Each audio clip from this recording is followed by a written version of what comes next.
तो आज की जो हमारी वीडियो है ना, तो उसमें हम लीड कोड का 3480 क्वेश्चन करने वाले हैं। ठीक है, कोई दिक्कत नहीं।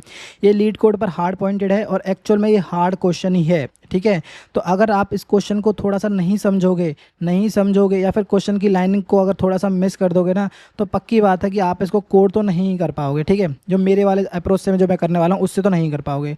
और दूसरा ये है कि इसको कोड करना तो सिंपल है, कोड में कुछ नहीं है, 10-12 लाइन का कोड है, उसमें कोई दिक्कत नहीं। बट एक्चुअल जो काम है, टास्क है, वो सिर्फ और सिर्फ इसको समझने का है। ठीक है, तो हम कैसे करने वाले हैं, क्या अप्रोच यूज़ करने वाले हैं, तो सबको देखेंगे। ठीक है, तो वन बाय वन करके क्वेश्चन समझ लेते हैं। क्वेश्चन क्या है कि एक इंटीजर n दे रखा है। ठीक है, which represent an array, nums का एक एरे को रिप्रेजेंट कर रहा है n। ठीक है, containing the numbers from 1 to n, यानी कि जो एरे है उसमें नंबर्स कहाँ से लेकर हैं, 1 से n तक है। तो यानी कि ध्यान रखना कि जीरो बेस पे नहीं है। ठीक है, additionally you are given a 2D array conflicts pair. ठीक है, कन्फ्लिक्ट्स पेयर करके एक एरे दिया हुआ है, ये दिया हुआ where conflicts of pair of i of A और B indicates A and B from a conflict pair, यानी कि ए और बी यहाँ पे वैल्यू दे रखी है और बोल रखा है कि ए और बी है ना कन्फ्लिक्ट पेयर क्रिएट कर रहा है। ठीक है, कन्फ्लिक्ट पेयर से क्या मतलब है इसमें बताएंगे, क्या मतलब है। Remove exactly one element from the conflict pairs, मतलब एक पेयर मुझे इसमें से डिलीट करना है। ठीक है, afterwards counts the number of non empty सब एरेज, मतलब जितने भी नॉन एम्प्टी सब एरेज हैं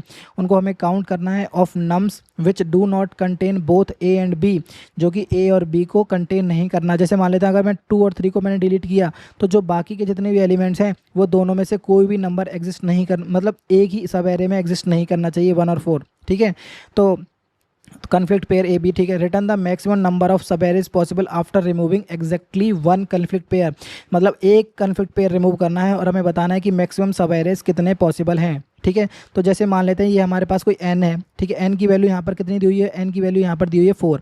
तो 4 जैसे लेट से मान लेते हैं नंबर्स कितने हमारे 1 2 3 4। ठीक है, कोई दिक्कत नहीं। अब मान लेते हैं कि जैसे मान लेते हैं कि 4 में से सारे सबसे अगर टोटल सब एरे हम कैलकुलेट करें तो कितने सब एरे आएंगे, 1। ठीक है, 2 3 4, फिर उसके बाद दो नंबर वाले कौन कौन से होंगे, 1 2। ठीक है, और उसके बाद 2 3। ठीक है, उसके बाद 3 4। ठीक है, कोई दिक्कत नहीं। फिर 3 नंबर वाले कौन से आएंगे, 1 2 3। ठीक है, 2 3 4, एंड उसके बाद कितने आएंगे, ये एक टोटल जो पूरा इनपुट होगा वही हमारा एक सब एरे है। तो टोटल सब एरेज अगर की बात करें तो हमारे पास टोटल सब एरे कितने हमारे पास हैं, 10। ठीक है, कोई दिक्कत नहीं। अब मैं मान लेता हूं कि मैं 2 और 3 को डिलीट कर रहा हूं। अगर मैंने 2 और 3 को डिलीट किया तो 2 और 3 को डिलीट करने के बाद मेरे पास कौन कौन से नंबर्स बचे, सिर्फ और सिर्फ 1 और 4 बचे। तो मुझे वो सारे सब एरेस रिमूव कर देने हैं जिसमें 1 और 4 दोनों एक साथ एग्जिस्ट करते हैं। क्या इसमें एग्जिस्ट करते हैं, उसने कहा नहीं। इसमें एग्जिस्ट करते हैं, नहीं। उसने कहा इसमें नहीं। इसमें कहा इसमें नहीं। इसमें कहा इसमें नहीं। 1 2 3 4 में 1 2 3 में नहीं एग्जिस्ट करते, 2 3 4 आएगा यहाँ पर, सॉरी। ठीक है, 2 3 4 में एग्जिस्ट नहीं करते। ठीक है, और यहाँ पर आया 1 2 3 4। उसने कहा क्या एग्जिस्ट करते हैं, उसने कहा हाँ जी एग्जिस्ट करते हैं, ये रहा 1 और ये रहा 4। ठीक है, तो पक्की बात है कि इसमें आंसर में ये तो इंक्लूड नहीं होगा। तो अभी के केस में अगर मैं आंसर बोलूँ तो हमारे पास आंसर है 9। हमारे पास क्या आंसर है, हमारे पास आंसर है 9। ठीक है, अब मान लेते हैं कि मैंने इसको डिलीट किया, इसको डिलीट नहीं किया, मेरे पास मैंने इसको डिलीट नहीं किया। ठीक है, तो मुझे वो सारे सब एरेज निकालने हैं जिसमें 2 और 3 ना हो। ठीक है, एक साथ ना हो। इसमें है, उसने कहा नहीं। इसमें नहीं। उसने कहा इसमें नहीं। उसने कहा इसमें हाँ जी, दोनों एक साथ हैं, 2 और 3 एक साथ हैं, तो ये आउटपुट में पार्ट नहीं होंगे। उसने कहा ठीक है, कोई दिक्कत नहीं। इसमें है, उसने कहा नहीं। इसमें है, उसने कहा हाँ जी हैं, 2 और 3 एक साथ हैं, 2 और 3 एक साथ हैं, तो ये पार्ट नहीं होगा। उसने कहा 2 3 4, उसने कहा एक साथ है, हाँ जी। उसने कहा एक साथ हैं, तो ये पार्ट नहीं होगा। उसने कहा इसमें पार्ट है, उसने कहा हाँ जी एक साथ हैं, 2 और 3 ये रहे, तो ये भी उसने कहा पार्ट नहीं होगा। तो कितने पार्ट नहीं है, 1 2 3 और 4 पार्ट नहीं है। तो टोटल हमारे पास कितने हैं, हमारे पास हैं 10, और 10 में से 4 तो पार्ट है ही नहीं। तो हमारे पास अभी के केस में जो आंसर आ रहा है 6। तो दोनों में से अगर मैक्सिमम सब एरे निकालूँ तो मेरे पास कितना आ रहा है, 9। और 9 कब आ रहा है, अगर मैं 1 और 4 को डिलीट करूँ। ठीक है, तो ये हमारे पास एक्चुअल क्वेश्चन है। अब क्वेश्चन तो हमने समझ लिया। ठीक है, पर इसके पीछे की अप्रोच अब देखते हैं, अप्रोच हम क्या करने वाले हैं। तो अप्रोच समझने से पहले ये समझो कि हम सब एरेज का सम कैसे कैलकुलेट करते हैं। जैसे मान लेते हैं, सॉरी सम एरेज का सम नहीं, सब एरेज कैसे कैलकुलेट करते हैं। जैसे ठीक है, तो जैसे मान लेते हैं मेरे पास नंबर्स हैं 1 2 3 4। ठीक है, n की वैल्यू 4 है, तो मेरे पास नंबर है 1 2 3 4। अगर मुझे सब एरेज कैलकुलेट करने हैं तो जैसे मान लेते हैं कि हम सब एरेज कैलकुलेट कर रहे हैं 1। तो जैसे एक सिंगल का हो गया 1। ठीक है, कोई दिक्कत। अब इससे सारे कनेक्टेड देखो सब एरेज कितने हैं, तो 1 से कनेक्टेड देखो 1 2। ठीक है, कोई दिक्कत नहीं। अब इससे कनेक्टेड देखो कितने का सब एरेज है, उसने कहा हाँ जी 1 2 3। उसने कहा ठीक है भाई, ये भी कोई दिक्कत नहीं। अब इसने कहा भाई पूरा चेक करो, उसने कहा ठीक है 1 2 3 4। 1 2 3 4। अब इसमें आप एक चीज़ नोटिस करो, इसमें आपने नोटिस करो, अगर मुझे किसी नंबर से कनेक्टेड सब एरेज कैलकुलेट करने हैं तो मुझे उसको स्टिक करना होगा। अगर मुझे 1 से लेके उसके सारे सब एरेज कैलकुलेट करने हैं तो मुझे 1 को स्टिक करना पड़ेगा। अब जैसे अगर मुझे 2 के सब एरेज कैलकुलेट करने हैं तो मुझे 2 को यहाँ पे स्टिक करना पड़ेगा, ठीक है। और 2 से कनेक्टेड कौन से सब एरेज हैं, 2 3 हो गया, ठीक है। और उसके बाद इसके बाद कौन सा है, 2 3 4, ठीक है। तो अब मैंने क्या किया, अगर मुझे 2 से कनेक्टेड सारे सब एरेज निकालने हैं तो मुझे 2 को स्टिक करना पड़ेगा और उसके बाद मुझे मतलब आगे आगे मतलब राइट पॉइंटर को आगे बढ़ाता जाना पड़ेगा, ठीक है। इसी तरीके से अगर मुझे मान लो 3 के सब एरेज कैलकुलेट करने हो, मतलब 3 से स्टार्टिंग, तो मुझे 3 को स्टिक करना पड़ेगा। मैंने कहा भाई 3 को यहाँ पे स्टिक कर दो और राइट पॉइंटर जो भी वैल्यू उसको आगे बढ़ाते जाओ। उसने कहा ठीक है कोई दिक्कत नहीं, 3 और 4 को आगे बढ़ा दो, ठीक है। और उसके बाद तो कोई है ही नहीं, ठीक है, कोई है नहीं, तो उसने कहा ठीक है कोई दिक्कत नहीं है। अब मैं बोल रहा हूँ कि भाई 4 से कनेक्टेड सारे सब एरेज निकालने हैं। उसने कहा ठीक है 4 से कनेक्टेड है तो 4 को स्टिक करा दो, ठीक है। 4 को स्टिक करा दिया और बस इसके बाद कोई तो एलिमेंट है नहीं। तो अब ये ध्यान रखो कि हमें क्या निकालना है कि हमें एक को स्टिक करा देना है यहाँ पर और उसके बाद के सारे एलिमेंट्स को मूव कराना है, ठीक है। कोई दिक्कत नहीं, ठीक है। अब हमें क्या करने वाले हैं, एक क्वेश्चन करने वाले हैं और क्वेश्चन में स्टेप बाय स्टेप करेंगे कि एक्चुअल में हमें करना क्या है, ठीक है। तो जैसे मान लेते हैं कि n की वैल्यू है 5, 1 2 3 4 5, ठीक है। 8 मान लेते हैं, जैसे 6 6 6 एंड 7 एंड 8, ओके।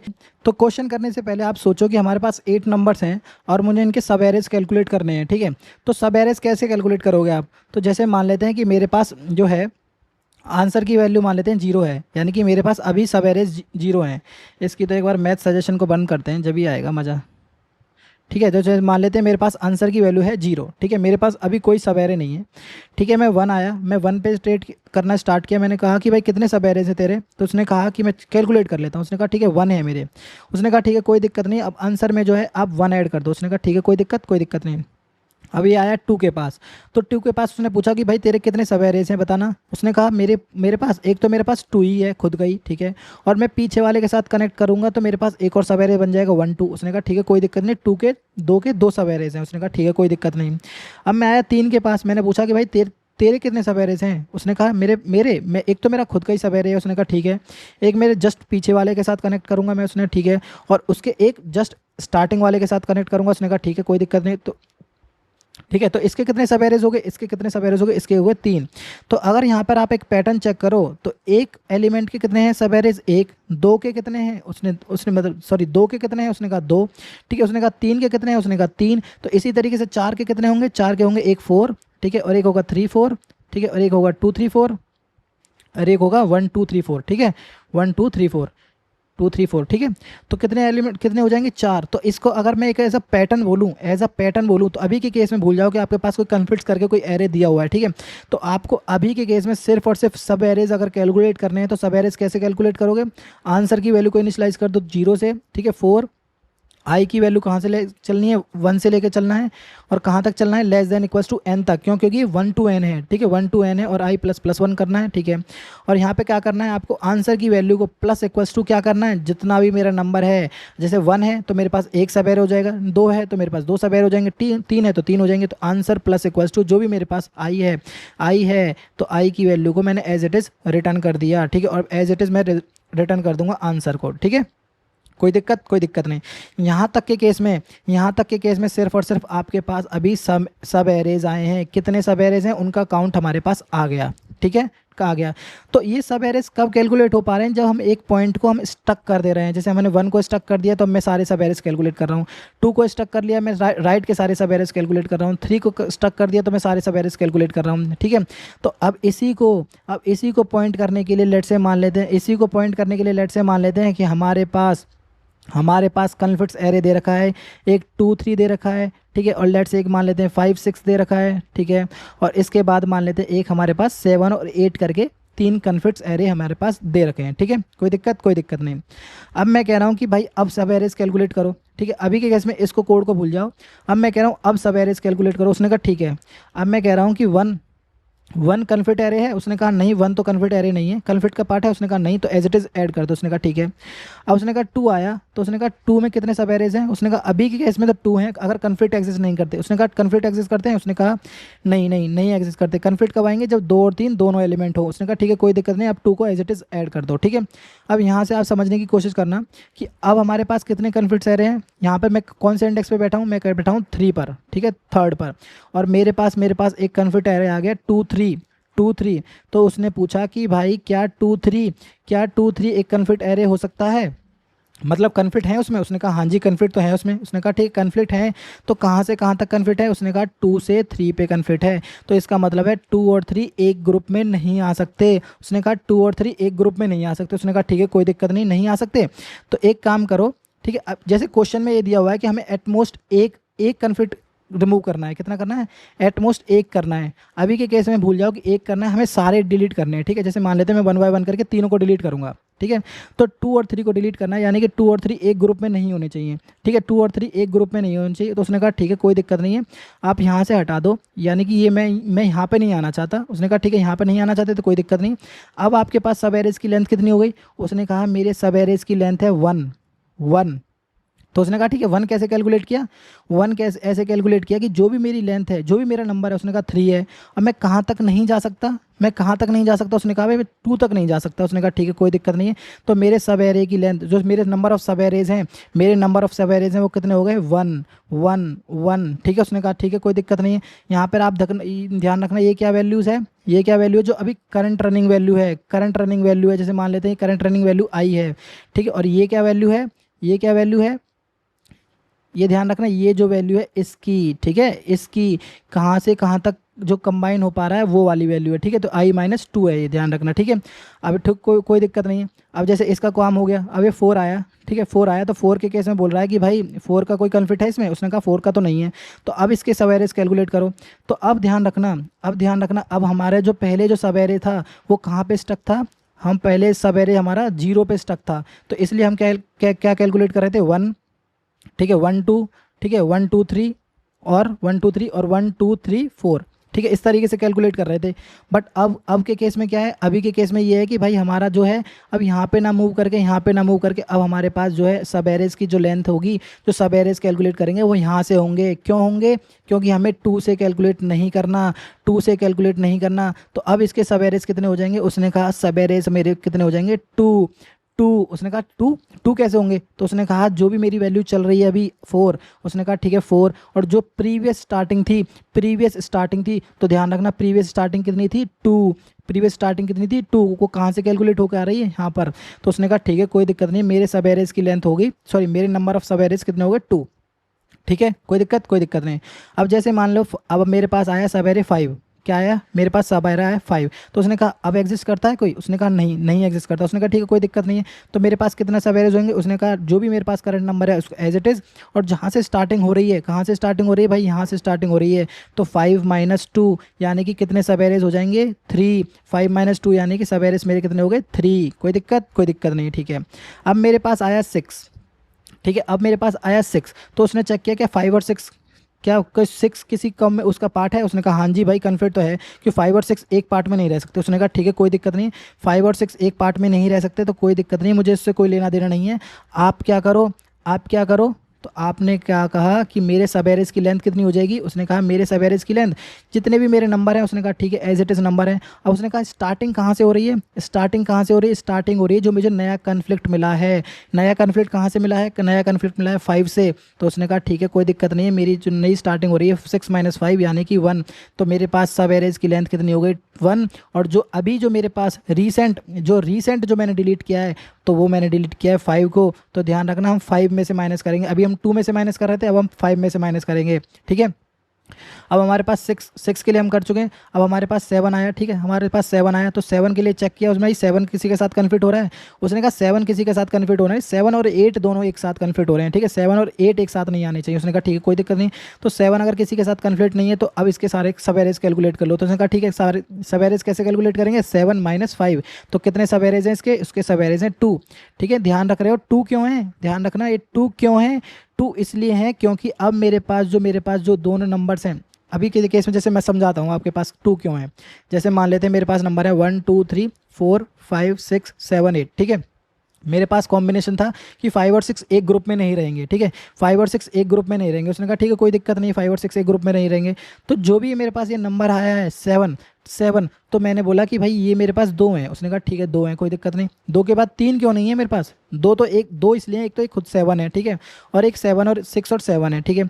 अब बोला उसने कि 5 6 7 क्यों नहीं है? 5 6 7 क्यों नहीं है? वो इसलिए नहीं है क्योंकि मेरे पास जो है, मेरे पास 5 और 6 एक ग्रुप में नहीं रह सकते, ठीक है। तो मेरी स्टार्टिंग जो है वो मेरी यहाँ से हो रही है, ठीक है। यहाँ से मानो या यहाँ से मानो, अगर यहाँ से मान रहे हो तो इस नंबर को इंक्लूड करना पड़ेगा, अगर यहाँ से मान रहे हो तो इस नंबर को एक्सक्लूड करना पड़ेगा, ठीक है। तो वो ध्यान रखना।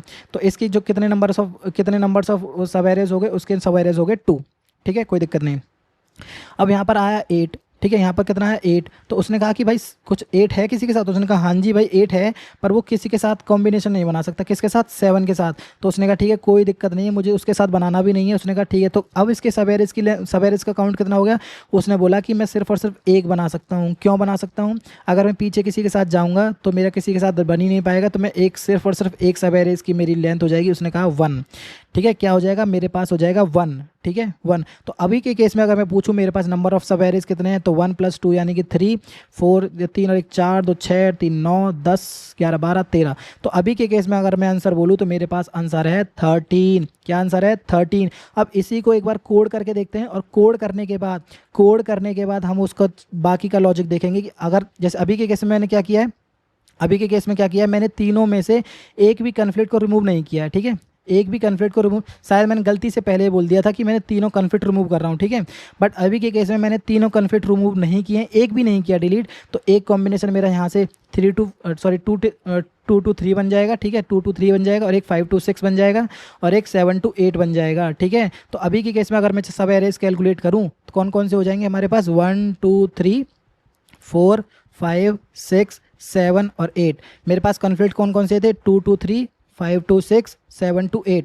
अब मैं सब एरेज कैलकुलेट, अभी के ध्यान रखना मैंने शायद गलत बोल दिया था ऊपर। अभी के केस में ध्यान रखना कि हमने एक भी कन्फ्लिक्ट डिलीट नहीं किया है, एक भी कन्फ्लिक्ट डिलीट नहीं किया है। तो अभी के केस में आप चेक करो तो मेरे सब एरेज कौन से बन जाएंगे? एक तो 1 बन जाएगा, ठीक है, एक 2 बन जाएगा, ठीक है, एक 1 बन गया, एक 2 बन गया, और एक 1 2 बन गया, ठीक है, कोई दिक्कत नहीं है, ठीक है, 1 2 बन गया। अब 3 के केस में कन्फ्लिक्ट आया था तो उसने बोला कि भाई मैं एक ही सब एरे बनाऊंगा। उसने कहा ठीक है कोई दिक्कत नहीं है। 4 के केस में आया था, 4 के केस में उसने बोला था कि भाई मैं सब एरे बनाऊंगा एक 4, तो ठीक है कोई दिक्कत नहीं। और 3 और 4 का क्यों? क्योंकि 3 और 4 किसी में भी ग्रुप में नहीं है। उसने कहा ठीक है कोई 3 और 4। उसने बोला 2 3 4 बना पाएगा? उसने कहा 2 3 4 तो नहीं बन पाएगा क्योंकि 2 और 3 एक ग्रुप में नहीं हो सकते। उसने कहा ठीक है मेरे सब एरेज इतने ही है। उसने कहा ठीक है। अब आया 5, उसने कहा ठीक है एक तो मैं बनाऊंगा ही बनाऊंगा। उसने बोला मैं 5 और 4 के साथ बना लूंगा, क्यों? क्योंकि किसी भी कन्फ्लिक्ट का पार्ट नहीं है। उसने कहा ठीक है 5 और 4 बना लो। अब क्या 3 4 5 बना पाएगा? उसने कहा 3 4 5 तो नहीं बना पाऊंगा मैं, ठीक है। उसने कहा 3 4 5 भी बना लोगे ना, कोई दिक्कत थोड़ी है 3 4 5 बनाने में। उसने कहा ठीक है 3 4 5 बना लिया, उसमें कोई दिक्कत नहीं है, ठीक है। अब उसने कहा 2 3 4 5 बना पाओगे? उसने कहा 2 3 4 5 तो नहीं बना पाऊंगा क्योंकि 2 3 एक ग्रुप का पार्ट नहीं है। उसने कहा ठीक है कोई दिक्कत नहीं है। अब 6 आया तो उसने कहा एक तो मेरी पास बनेगी ही बनेगी, कोई दिक्कत नहीं है, और 5 6 में किसी का पार्ट नहीं हो सकता है। तो 5 6 क्योंकि इसमें कन्फ्लिक्ट है तो उसने कहा ठीक है मेरे पास एक ही नंबर है। उसने कहा ठीक है कोई दिक्कत नहीं है। अब 7 आया, उसने कहा 7 तो एक तो मैं बनाऊंगा ही बनाऊंगा, ठीक है कोई दिक्कत नहीं है। उसने कहा 6 7 बनाऊंगा? उसने कहा हाँ जी 6 7 ही बनाऊंगा, ठीक है कोई दिक्कत नहीं। क्या 5 6 7 बनाऊंगा? उसने 5 6 7 तो नहीं बना सकता, क्यों? क्योंकि 5 6 एक पार्ट नहीं हो सकते। उसने कहा ठीक है कोई दिक्कत नहीं। अब 8 आया, उसने कहा एक तो मैं बनाऊंगा ही बनाऊंगा, ठीक है। उसने कहा पीछे किसी के साथ बना सकता हूँ? उसने कहा किसी के साथ नहीं बना सकते, क्यों? क्योंकि 7 और 8 एक पार्ट मतलब एक ग्रुप का पार्ट नहीं हो सकते, ठीक है।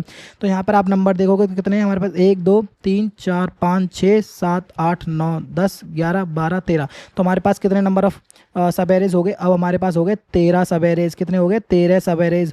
तो अब सिर्फ और सिर्फ इस पार्ट का हम एक बार कोड करके देखने वाले हैं, फिर उसके बाद हम एक कन्फ्लिक्ट को डिलीट करके देखेंगे, ठीक है। तो अभी के लिए कोड करके देखते हैं इसे।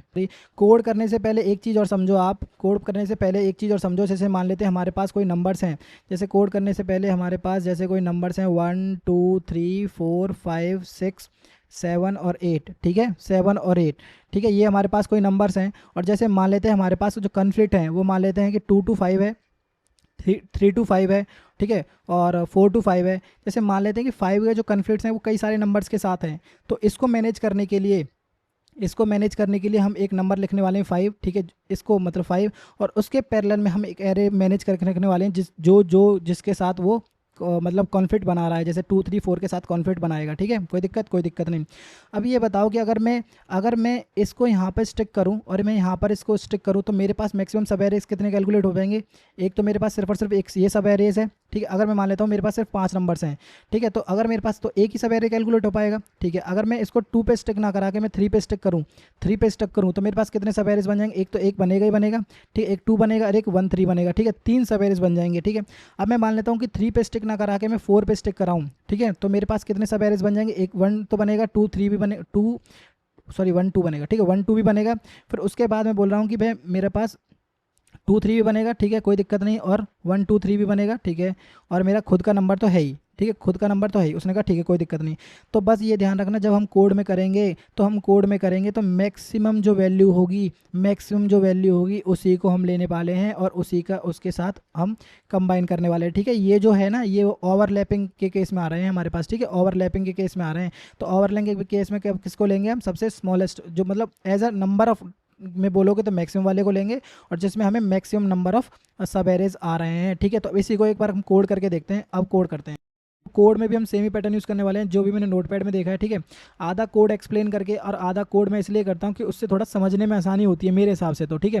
तो अब इसको एक बार कोड करके देख लेते हैं। लेट्स से सबसे पहले मैंने क्या बोला था कि भाई मेरे पास जो भी मेरे पास आंसर है उसको 0 से इनिशियलाइज कर दो, ठीक है, और जो भी मेरा आंसर है उसको एज इट इज़ रिटर्न कर दो, ठीक है, कोई दिक्कत नहीं। अभी के केस में मान लेते हैं कि मेरे पास कोई भी कन्फ्लिक्ट नहीं है। अगर मेरे पास कोई कन्फ्लिक्ट नहीं है तो हमें क्या करना है? 1 to n तक इटरेट करना है। तो लेट से मान लेते हैं, इसका नाम कुछ भी रख लेते हैं, लेट से r इजकल टू 1, ठीक है, और कहाँ तक चलना है? ये less than equals to n तक चलना है, ठीक है, क्योंकि 1 बेस है ये, ठीक है, और इसकी वैल्यू करेंगे r प्लस प्लस, ठीक है, कोई दिक्कत नहीं है। r प्लस प्लस भाई कहाँ जा रहा है? तो ठीक है, अब हमें क्या करना है? ये हो गया। अब हमें क्या करना है? जो भी हमारे पास आंसर था प्लस इक्वल्स टू कर रहे हैं, आंसर में प्लस इक्वल्स टू कर रहे हैं। क्या कर रहे हैं? प्लस इक्वल्स टू जो भी मेरे पास आर आ रहा है एज इट इज़ ऐड कर रहे हैं। यही तो होता है सब एरे कैलकुलेट करने के लिए। 1 में 1 प्लस 2 प्लस 3 पोल 4 ऐसे तो कैलकुलेट कर रहे हैं सब एरेज को, ठीक है। तो अभी के केस में मान लेते हैं कि हमारे पास कोई ओवरलैपिंग नहीं थी, तो हमने इस तरीके से मैनेज कर लिया, ठीक है। तो अब मान लेते हैं कि हमारे पास कोई ओवरलैपिंग कन्फ्लिक्ट्स आ रहे हैं, तो उन्हीं को मैनेज करने के लिए लेट से लिस्ट ऑफ इंटीजर, और ये जो है अगेन एरे टाइप का ही होगा, ठीक है। इसका कुछ भी नाम रख देते हैं, लेट से राइट नाम रख दिया इसका, न्यू एरे, ठीक है, एरे ऑफ लिस्ट, ठीक है। अब ये क्या है? n बेस है, मतलब 1 बेस इंडेक्सिंग है ना, 1 बेस है। तो इसमें इसकी जो लेंथ होगी वो कौन सी होगी? वो n, इसकी जो लेंथ होगी वो मैं क्या लिख रहा हूँ, इसकी जो लेंथ है वो होगी n प्लस 1, ठीक है, कोई दिक्कत नहीं। अब हमें क्या करना है? इसमें जितने भी कन्फ्लिक्ट्स पॉसिबल हैं उनको सबको इनिशियलाइज करना है, ठीक है। इनिशियलाइज करने से पहले जितने भी इसमें नंबर्स हैं उनको एम्प्टी एरे साइन कर दो, क्यों? एरे के अंदर एरे हैं ये, ठीक है, नहीं समझे? तो जैसे मान लेते हैं कि मेरे पास मल्टीपल कन्फ्लिक्ट्स हैं, जैसे 5 का जो कन्फ्लिक्ट है 1 के साथ आ सकता है, 2 के साथ आ सकता है, 3 के साथ आ सकता है, ठीक है। तो आउटपुट इसका आएगा कि 1 का भाई 1 का जो है 1 2 3 के साथ आ रहा है। अरे भाई कहाँ जा रहा है? तो 1 2 3 इस तरीके से आएगा। और जैसे मान लेते हैं कि 6 का कन्फ्लिक्ट 2 के साथ भी है, 4 के साथ भी है, 6 के साथ भी है, तो इसी तरीके से जैसे मान लेते हैं तो 6 का कन्फ्लिक्ट आएगा, जैसे मान ले 4 के साथ है, उसका 6 का कन्फ्लिक्ट मान लेते हैं 5 के साथ है। तो आप देख रहे हो कि ये एरे के अंदर एरे है, ये फर्स्ट बाहर वाले एरे में क्या नंबर्स होंगे जिनका कन्फ्लिक्ट है, ठीक है, और अंदर वाले एरे में कौन किस के साथ कन्फ्लिक्ट है। तो उसी को मैनेज करने के लिए हम क्या कर रहे हैं? 4 int i is equal to 0, i less than कहाँ तक चलेगा? जो भी हमारे पास नंबर ऑफ एलिमेंट्स हैं वहाँ तक, ठीक है। तो लेस देन n तक चलेगा, और i प्लस प्लस, ठीक है, कोई दिक्कत नहीं है भाई। तू कहाँ से रख जाता है? ठीक है। अब इसके बाद हमें क्या करना है? जो भी हमारे पास नंबर ऑफ एलिमेंट्स के इंडेक्स से पड़े हैं, राइट ऑफ i, अभी के केस में बोल देते हैं कि भाई उसमें किसी के साथ उनकी मैपिंग नहीं है, ठीक है, कोई दिक्कत नहीं है, ठीक है। अब हमें क्या करना है? जस्ट फोर लूप लगाना है, एक और फोर लूप लगाना है, 4, ठीक है, इंट ये जो हमारे पास जैसे मान लेते हैं ये हमारा नाम लिख देते हैं पेयर है, ठीक है, और ये जो नंबर ऑफ एलिमेंट्स हैं यहाँ पर हमने रख दिए, ठीक है, जितने भी कन्फ्लिक्ट्स हैं हमारे पास, ठीक है, कोई दिक्कत नहीं है। अब हम बोलने वाले हैं कि जो भी हमारे पास राइट है, जो भी मेरे पास राइट है, इसका किसके साथ कॉम्बिनेशन होगा? कॉम्बिनेशन किसके साथ?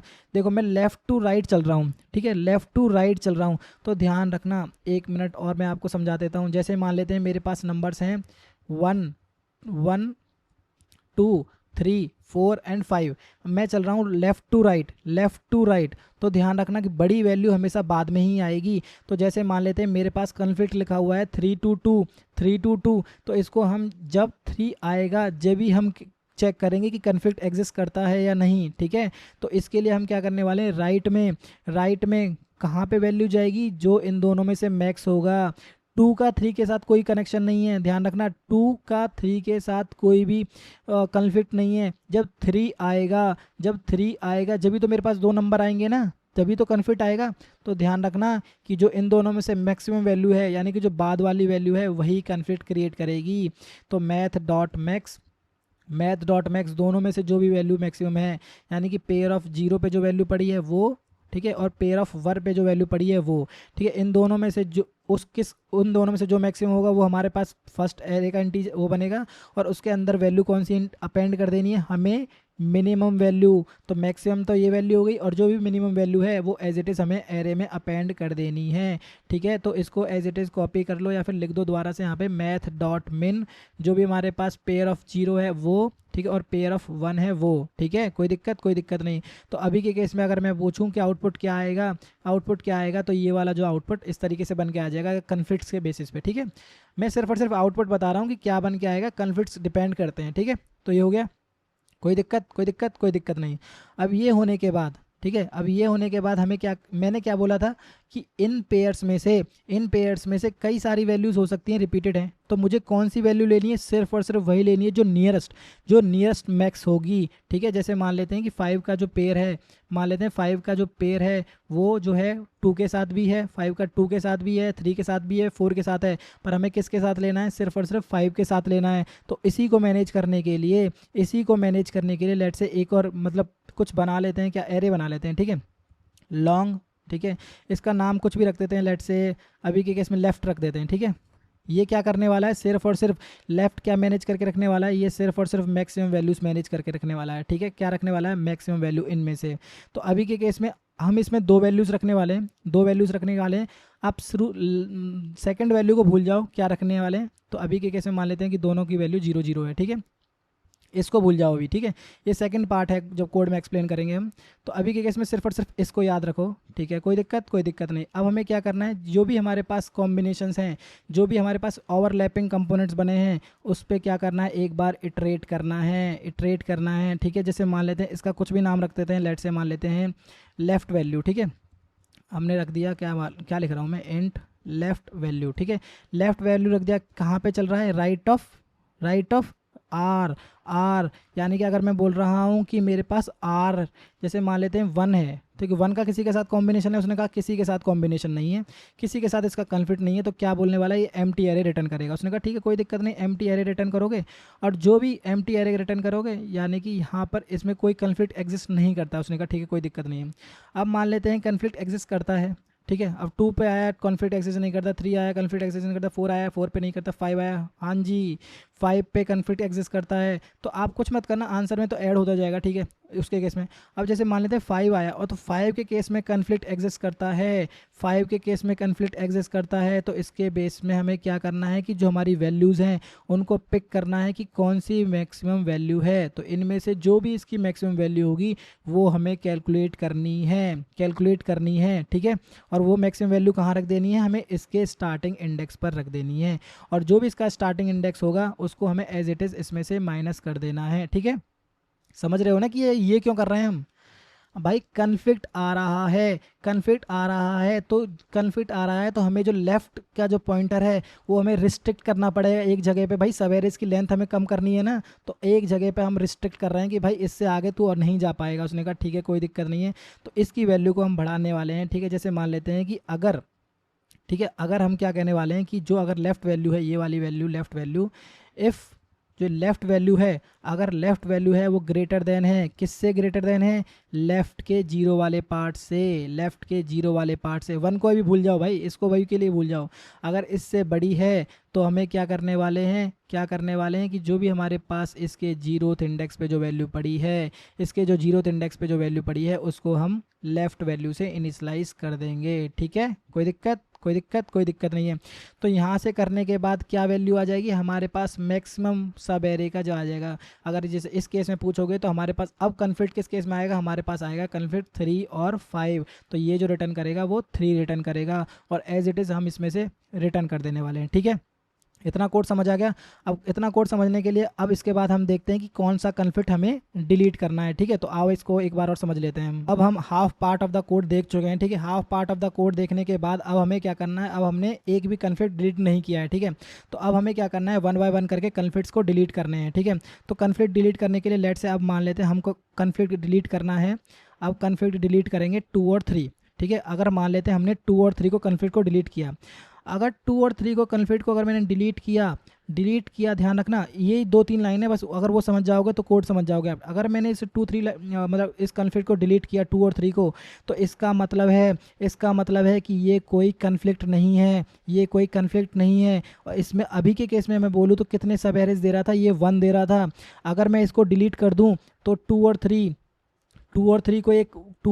कोई कन्फ्लिक्ट नहीं है तो ये एक एक्स्ट्रा देगा, और 1 2 3 कोई कन्फ्लिक्ट नहीं है, 1 2 3 कोई कन्फ्लिक्ट नहीं है तो ये एक एक्स्ट्रा देगा। क्यों? क्योंकि अब ये कन्फ्लिक्ट का पार्ट नहीं है, क्योंकि मैं ये डिलीट कर चुका हूँ, ठीक है। तो इस केस में अगर मैं बोलूँ, तो ये कितना आंसर दे रहा है, ये बोल रहा है कि 2 मैक्सिमम सब एरेज मैं आपको दे सकता हूँ, ठीक है। 2 सब एरेज मैं आपको कैलकुलेट करके दे सकता हूँ अगर मुझे आप डिलीट कर दो, ठीक है, कन्फ्लिक्ट्स में से। उसने कहा ठीक है कोई दिक्कत नहीं।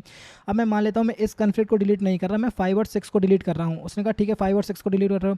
अगर आप 5 और 6 को डिलीट कर रहे हो कन्फ्लिक्ट को, तो ध्यान रखना कितने सब एरेज पॉसिबल है। उसने कहा 6 तो मैं पहले से था, ठीक है कोई दिक्कत नहीं। अब मैं बोल रहा हूँ कि 5 और 6 एक कन्फ्लिक्ट हो जाएगा, सॉरी 5 और 6 एक सब एरे हो जाएगा क्योंकि कन्फ्लिक्ट का पार्ट नहीं है ये। 4 5 6 एक सब एरे हो जाएगा क्योंकि कन्फ्लिक्ट का पार्ट नहीं है। और 3 4 5 6 एक कन्फ्लिक्ट हो जाए, 3 4 5 6 एक पार्ट हो जाएगा क्योंकि सब एरे, क्योंकि कन्फ्लिक्ट का पार्ट नहीं है। क्या अब बाकी का बन सकता है 2 3 4 5 6? उसने कहा 2 3 4 5 6 नहीं बन सकता। क्यों?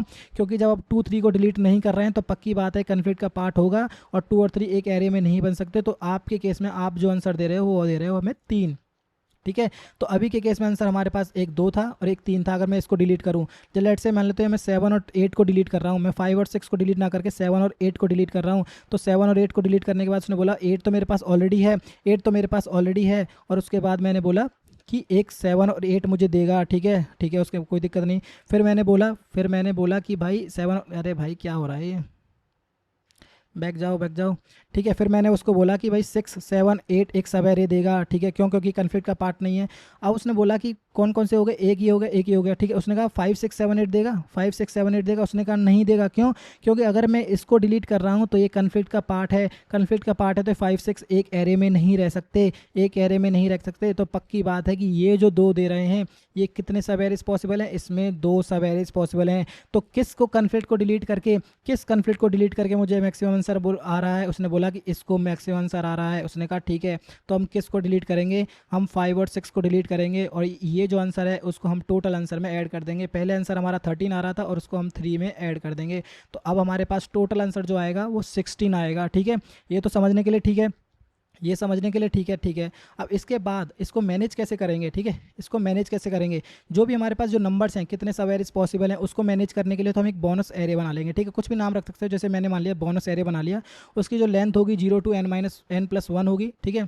मतलब कहाँ से कहाँ तक, जैसे अगर मैं मान लो 2 से 3 को डिलीट कर रहा हूँ, ठीक है। 2 से 3 को अगर मैं डिलीट कर रहा हूँ कन्फ्लिक्ट को, तो सेकंड इंडेक्स पर कितने सारे सब एरेज एक्स्ट्रा पॉसिबल हैं, तो वो हम इसमें मैनेज करने वाले हैं, ठीक है। अब कोड देखोगे तो आप समझ जाओगे, ठीक है। अब इसमें जो बोनस एरे में वैल्यू अपडेट करेंगे वो किस बेसिस पर करेंगे, बस यही समझ जाओगे तो आप कोड समझ जाओगे किस बेसिस करेंगे। जैसे मान लेते 2 और 3 को मैं डिलीट करने वाला हूँ, तो स्टार्टिंग में मेरा लेफ्ट पॉइंटर कहाँ पे स्टिक है? उसने कहा 0 पे स्टिक है जी। कहाँ पे स्टिक है? उसने कहा 0 पे स्टिक है जी, कोई दिक्कत नहीं। और मेरा कन्फ्लिक्ट कहाँ से स्टार्ट हो रहा है? उसने कहा 2 से स्टार्ट हो रहा है। कहाँ से स्टार्ट हो रहा है? 2 से स्टार्ट हो रहा है। तो मेरे पास कितने मैक्सिमम सब एरेज पॉसिबल हैं? 2 - 0। क्यों 2 - 0? क्योंकि अब ये वाले कॉम्बिनेशन पॉसिबल हैं। नहीं समझ आया? कोई दिक्कत नहीं समझ आया तो कोई दिक्कत नहीं। जैसे मान लेते अब मेरे पास कोई सब एरे है 5 और 6, ठीक है। अब मैं इसको डिलीट कर रहा हूँ कन्फ्लिक्ट को। उसने कहा ठीक है कोई दिक्कत नहीं। अब मैं बोल रहा हूँ कि मेरा सब एरे कहाँ से स्टार्ट है? उसने कहा जी 5 से स्टार्ट है। उसने कहा ठीक है कोई दिक्कत नहीं, 5 से स्टार्ट है। अगर मैं इसको डिलीट कर रहा हूँ तो पक्की बात है कि ये कन्फ्लिक्ट का पार्ट है, तो 2 3 4 एक में नहीं रह सकते। तो अब मैंने बोला कि भाई ये 1 बेस इंडेक्सिंग है, तो आपको इसको इंक्लूड कर लो। तो आंसर में कितना आ जाएगा? 5 माइनस, और इसके प्रीवियस इंडेक्स को, जो प्रीवियस कन्फ्लिक्ट है उसके स्टार्टिंग पॉइंटर को मैनेज करके चलो, तो 5 - 2 यानी कि 3। कितने सब एरेज हो गए? 3। नहीं समझ आया? कोई दिक्कत नहीं। अभी समझ नहीं आया तो जैसे मान लेते हैं अब मैं डिलीट कर रहा हूँ 7 और 8 को, कितने को 7 और 8 को। उसने कहा ठीक है कोई दिक्कत नहीं, 7 और 8 कहाँ से स्टार्टिंग हो रही है, इसको बोला 7 से स्टार्टिंग हो रही है, ठीक है कोई दिक्कत नहीं। प्रीवियस अगर हम इसको डिलीट कर रहे हैं, अगर हम इसको डिलीट कर रहे हैं तो पक्की बात है ये कन्फ्लिक्ट का पार्ट होगा। अगर कन्फ्लिक्ट का पार्ट है तो इसका स्टार्टिंग इंडेक्स क्या है, उसने बोला जी 5 है स्टार्टिंग इंडेक्स। तो अब इसके केस में आप आंसर देखोगे कितना आ रहा है 2, कितना आ रहा है 2। तो इन्हीं में से, इन्हीं बोनस एरिया में से मैक्सिमम वैल्यू कितनी आ रही है 3, 3 को हम आंसर में ऐड कर देंगे और उस आंसर को हम रिटर्न कर देंगे, ठीक है ठीक है। अगर आपने हमें कोड देखा है तो मैं इस तरीके से मैनेज कर रहा हूँ 0 0, ठीक है 0 0। तो अभी ये जो सेकंड पार्ट है, ये जो सेकंड पार्ट है यही हमारे पास इसका स्टार्टिंग इंडेक्स है, यही हमारे पास इसका स्टार्टिंग इंडेक्स है, ठीक है समझ गए, कोई दिक्कत नहीं। अब इसका एक बार हम कोड करके देखते हैं। तो कोड में हम क्या करने वाले हैं, अभी के केस में हमने बोला था कि हम बोनस एरे बनाएंगे, तो लेट से एक लॉन्ग टाइप का बोनस एरे बना लेते हैं, ठीक है। बोनस बना लिया और इसे न्यू लॉन्ग, और इसकी जो लेंथ होगी 0 बेस इंडेक्स नहीं है 1 बेस है। तो जैसे मान लो इंडेक्स 0 बेस ही यूज़ कर रहे हैं, पर जो नंबर्स हैं वो 1 से स्टार्ट हो रहे हैं, तो इसलिए हमने n+1 की ले ली, ठीक है ठीक है कोई दिक्कत नहीं है। अब इसके बाद जैसे मान लेते हैं कि हम क्या बोल रहे थे, हम फर्स्ट वाले, इस वाले जो फर्स्ट इंडेक्स पे जो वैल्यू पड़ी है वो क्या है, ये पुराने वाले का इंडेक्स है, पुराने वाले का इंडेक्स है। अगर पुराने वाले की इंडेक्स है तो इसका मतलब ये है कि पुराने वाली वैल्यू कहाँ पे पड़ी है, 0th इंडेक्स पे पड़ी है। अब उसको वैल्यू अब बड़ी आने के बाद हमने उसको अपडेट कर दिया, अपडेट करने के बाद इसकी जो वैल्यू है पुराने वाले इंडेक्स को दे दो ना, सेकेंड लार्जेस्ट आ जाएगा इसमें। लेफ़्ट की वैल्यू जो आ जाएगी वो आ जाएगी लेफ़्ट ऑफ 0, क्या आ जाएगी लेफ़्ट ऑफ 0। कोई दिक्कत नहीं। एल्स अगर मान लेते हैं कि लेफ़्ट की वैल्यू ग्रेटर देन है, ठीक है कोई दिक्कत नहीं, फर्स्ट पार्ट से बड़ी है कोई दिक्कत नहीं है। अगर मान लेते हैं बड़ी नहीं है तो हमें क्या बोला था कि ओवरलैपिंग के केस में सेकंड लार्जेस्ट निकालेंगे। तो सेकंड लार्जेस्ट निकालने के लिए 0 तो भाई लार्जेस्ट है ही, और सेकंड लार्जेस्ट कहाँ पे चला जाएगा, फर्स्ट वाले इंडेक्स पे चला जाएगा। तो अब हमारे पास जैसे मान लेते हैं 2 3 4 है, जैसे ठीक है 2 3 4 है, तो ये पर हमारे पास तो लार्जेस्ट एलिमेंट आ गया, जैसे मान लेते हैं 2, ठीक है। अब जब थर्ड आया, ठीक है उस केस में 2 असाइन हो जाएगा। अब जैसे 4 आया तो 4 के केस में 3 असाइन हो जाएगा। तो उसी केस को मैनेज करने के लिए एल्स इफ अगर मान लेते हैं कि लेफ़्ट वैल्यू, अगर ये लेफ़्ट वैल्यू अगर बड़ी है, किससे बड़ी है लेफ़्ट ऑफ 1 से, तो इसकी वैल्यू को हम अपडेट कर देंगे। ये सिर्फ और सिर्फ किसके लिए, ओवरलैपिंग वालों के लिए, ध्यान रखना ठीक है। Left of 1 is equals to जो भी हमारे पास लेफ़्ट वैल्यू है उसको हमने एज इट इज़ डाल दिया, ठीक है कोई दिक्कत नहीं। अब ये करने के बाद सिर्फ और सिर्फ हमें बोनस एरे में अपनी वैल्यू अपडेट करनी है। बोनस वैल्यू में कब अपडेट करनी है, एटलीस्ट एक कॉन्फ्लिक्ट आए जब भी तो हम अपडेट करने हैं।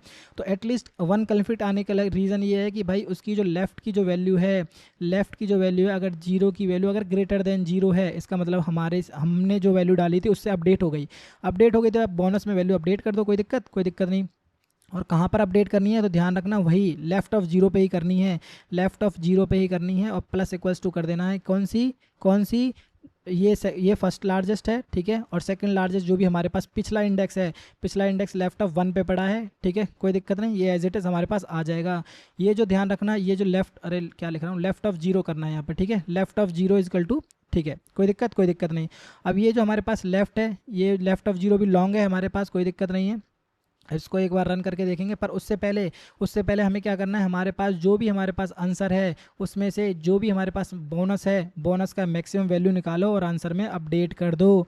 तो लेट से निकालने के लिए लेट से लिख देते हैं कि लॉन्ग मैक्स बोनस की वैल्यू लिख दी 0, और 4 हमें क्या करना है, 4 इंट बी इंटू किस में करना है, हमें बोनस में करना है। और इसके बाद हमें क्या कर देना है कि मैक्स बोनस की जो वैल्यू है, max bonus is equal to math dot max की क्या वैल्यू क्या करनी है, मैथ डॉट मैक्स में से हमें जो भी हमारे पास जो मैक्स बोनस पड़ा है वो एज इट इज़, और जो बी वैल्यू पड़ी है वो एज इट इज़, कोई दिक्कत नहीं है। और इसके बाद हमें क्या कर देना है, रिटर्न कर देना है आंसर प्लस में जो भी हमारे पास मैक्स बोनस है वो, ठीक है कोई दिक्कत नहीं है। अब इसको एक बार हम रन करके देखते हैं। तो छोटी मोटी एरर आ सकती हैं, एरर आने में कोई दिक्कत नहीं है, ठीक है। तो ये क्या बोल रहा है कि बोनस, देखते हैं क्या एरर है भाई, एरर कहाँ गई। एरर ये बोल रहा है कि पॉसिबली लूसी कर, अच्छा इंट टू लॉन्ग कर रहे हैं क्या, अच्छा लॉन्ग ही रिटर्न टाइप है तो हम यहाँ पे लॉन्ग लिख देते हैं, ठीक है कोई दिक्कत नहीं है। और यहाँ पर हम क्या करने वाले हैं कि लूसी कन्वर्सन कहाँ पर बोल रहा है, ये इंट, चलो ठीक है यहीं पे बोला था इसने। तो इसको एक बार फिर से रन करके देखते हैं, क्या पता रन हो जाए इस बार। तो रन हो जाए भाई, यहाँ पर एरर आ रही है, यहाँ पर एरर आ रही है लेफ्ट ऑफ 0, ठीक है। ये बोल रहा है कि अगेन, अच्छा लूजी कन्वर्जन है तो इसको भी हमें लॉन्ग में कन्वर्ट करना पड़ेगा। ठीक है, तो लॉन्ग में कन्वर्ट करने के लिए जस्ट क्या करना है, हमें लॉन्ग कन्वर्ट कर दो यहाँ पर, सॉरी सॉरी इसको इंट में कन्वर्ट करना पड़ेगा ना, इंट इंडेक्स तो इंट वाइज ही चलेंगे ना। ठीक है, सॉरी भाई, सॉरी मैं गलत हो गया। ये हो गया, इंट में कन्वर्ट कर दिया मैंने। इंट में कन्वर्ट करने के बाद यहाँ पर चले हम, और कोई दिक्कत, अभी तो कोई दिक्कत नहीं आएगी, अब तो चल जाना चाहिए मेरे हिसाब से। अब क्या कह रहा है ये, इनकम्पेटिबिलिटी टाइप, अच्छा मैंने यहाँ पे इंट लिख दिया, सॉरी भाई। भाई ये छोटी छोटी एरर आती रहेंगी, इतना एक्सपर्ट मैं नहीं हूँ। ठीक है, तो अब इसको एक बार रन करो, चल गया। अब इसको एक बार सबमिट करके देखो, सबमिट करने पे कोई एरर तो नहीं आनी चाहिए, क्योंकि आ जाए तो मज़ा आ जाए। चल जा भाई, ठीक है भाई। तो ये क्वेश्चन भी चल गया, मतलब एग्जीक्यूट हो गया, कोई दिक्कत नहीं आई। तो अगर वीडियो अच्छी लगी हो तो लाइक वाइक कर जरूर करना। ठीक है, अगर नहीं समझ आ रही है तो प्लीज़ एक दो बार क्वेश्चन खुद से करके देखो, कॉपी पेन लेके बैठो, एक्सप्लेनेशन देखो। अगर फिर भी समझ नहीं आ रही है तो प्लीज़ कमेंट करना। बस इतना ही था वीडियो में, अच्छी लगी हो तो लाइक वाइक करना, और ज़्यादा अच्छी लगी हो तो सब्सक्राइब कर लेना। तो मिलते हैं नेक्स्ट वीडियो में, थैंक यू।